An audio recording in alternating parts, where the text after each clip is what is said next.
첫 번째 마당, 80대 노인의 마지막 겨울. 때는 2010년 해가 저물어가던 겨울이었습니다. 80생신을 갓 넘기신 아버지는 1년 남짓한 긴 투병 끝에 결국 저희 곁을 떠나셨습니다. 돌아가시기 전까지 손주 녀석들을 보며 호탕하게 웃으시던 모습이 아직도 눈에 선한데 이제는 사진으로만 뵐 수 있다는 사실이 못내 아리고 아팠습니다. 아버지 인순이 노래처럼 왜 이제야 아버지를 부르는 건지 그렇게 매일 밤 눈물로 치새우던 어느 날이었습니다. 아버지를 잃고 텅 빈 마음으로 지내던 2011년 초 이상한 우편물이 집으로 날아왔습니다. 법원에서 보낸 누런 봉투, 그 안에는 대여금 반환 청구 소송이라는 글자가 큼지막하게 박혀 있었습니다. 소장을 펼쳐보니 채무자는 돌아가신 아버지, 그리고 상속인으로 저희 어머니와 제 동생, 그리고 제 이름까지 나란히 적혀 있었습니다. 청구 금액은 무려 6억 원. 내용인즉슨 아버지가 누군가에게 6억 원을 빌렸는데 갚지 않아 상속받은 저희가 대신 갚으라는 것이었습니다. 세상에, 이게 무슨 날벼락 같은 소리인지 눈앞이 캄캄해지고 다리가 후들거려 그 자리에 주저앉았습니다. 아니, 이 자식들이 어떻게 알았는지 어머니 명의의 아파트와 저희 형제가 상속받은 작은 상가 건물까지 죄다 가압류를 걸어놓았더군요. 알고 보니 이자는 속칭 소송꾼이라는 자였습니다. 법원 앞에서 보던 누런 서류 봉투를 팔에 끼고 다니던 바로 그 불이었던 겁니다. 두 번째 마당, 꿈에 나타나신 아버지. 소송꾼의 주장은 이랬습니다. 2005년 5월 아버지 통장으로 6억 원이 입금되었고 6억 원짜리 약속어음에는 아버지 성함이 채무자로 적혀 있다는 것이었습니다. 소장을 보니 전직 부장판사 출신 변호사가 작성한 거라 그런지 군더더기 없이 사실만을 나열해 놓았더군요. 변호사들도 이런 소장이 제일 무섭다고 하니 저희는 그저 하늘만 쳐다볼 뿐이었습니다. 곧바로 변호사님을 찾아갔습니다. 변호사님, 이거 어쩌면 좋겠습니까? 혹시 갚으신 금융 자료는 없으신가요? 없습니다. 돈이 들어온 내역은 있는데 6억 원이 나간 내역은 찾을 수가 없습니다.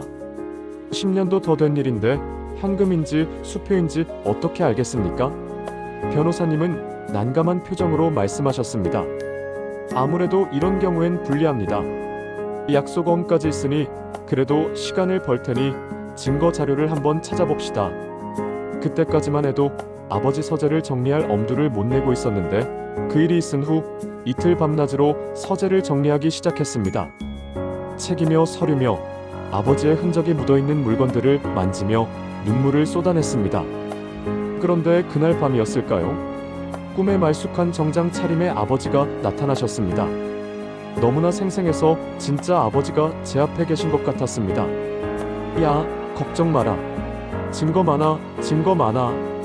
꿈에서 깨어나니 원망과 그리움이 겹쳐져 베개가 흠뻑 젖을 만큼 울었습니다. 아버지, 왜 이렇게 우리를 힘들게 하셨어요? 하는 원망과 아버지, 제발 도와주세요 하는 간절한 마음이 뒤섞였습니다. 세 번째 마당, 반전의 반전. 아버지의 말씀이 사실이었던 걸까요? 소송꾼의 주장과는 달리 석연치 않은 서류들이 서재에서 쏟아져 나오기 시작했습니다.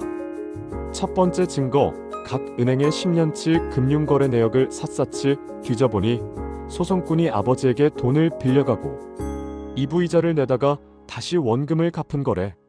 내역이 3차례, 총 3억 6천만 원이 넘는다는 사실을 찾아냈습니다. 두 번째 증거, 그 이전 거래에 대한 차용증 원본을 찾았는데 세상에, 그 소송꾼이 돈을 갚았다고 확인해준 자신의 서명을 지우고 법원에 제출했더군요. 원본을 저희가 가지고 있을 거라고는 생각도 못한 겁니다. 세 번째 증거, 거의 10년간 단 한 번도 돈을 독촉하지 않은 것이 이상해서 아버지의 주민등록번호로 법원, 민원실에서 모든 사건을 조회해 보았습니다. 그러자 아버지의 경매사건 배당금에 대한 소송꾼의 채권 압류 및 추심명령 사건이 튀어나왔습니다. 다 돈을 이미 다 받아갔던 겁니다. 4년간의 길고 긴 소송 끝에 작년 8월 1심에서 저희가 완벽하게 승소했습니다. 그리고 올해 5월 2심에서도 승소했습니다. 재판부에서는 저희가 제출한 12가지 증거를 모두 채택하여 소송꾼이 진정한 채권자라고 볼 수 없다는 판단을 내렸습니다. 판결이 끝나고 너무 기쁜 나머지 판사님께 큰절이라도 하고 싶었는데 판사님들이 웃으시며 그냥 가라고 하시더군요. 네 번째 마당, 인생은 실전이다. 종만아. 이제 복수는 저희의 차례였습니다. 첫 번째로 손해배상 청구 소송을 걸어 소송꾼의 아파트에 2억 원의 가압류를 걸었습니다. 두 번째는 소송 비용 확정 신청을 하여 어머니 3천만 원, 동생과 저 각각 2,500만 원 합쳐서 2억 8천만 원을 청구했습니다. 마지막으로 소송 사기 미수죄로 형사 고소를 진행했습니다. 그런데 이게 문제입니다. 작년 9월에 고소한 사건이 아직도 경찰서에서 미적미적입니다. 이 소송꾼 놈의 창의력이 대단해서 그런지 수사관도 우왕좌왕하는 모양입니다. 미국에 있는 사촌 형에게 물어보니 미국은 이런 소송 사기의 경우 청구 금액의 10배를 징벌적 손해배상액으로 규정하고 있다고 하더군요. 정말 통쾌한 제도 아닙니까? 왜 아직도 대한민국은 이런 사기꾼들에게 너그러운지 이해가 안 갑니다. 이런 놈들은 아주 뼈저리게 혼을 내줘야 하는데 말이죠. 아버지, 보셨죠? 우리 아버지를 욕보이게 한 그놈, 제가 제대로 혼내줬습니다. 하늘을 향해 소리치니 마음 한구석에 묵은 체증이 내려가는 듯 했습니다.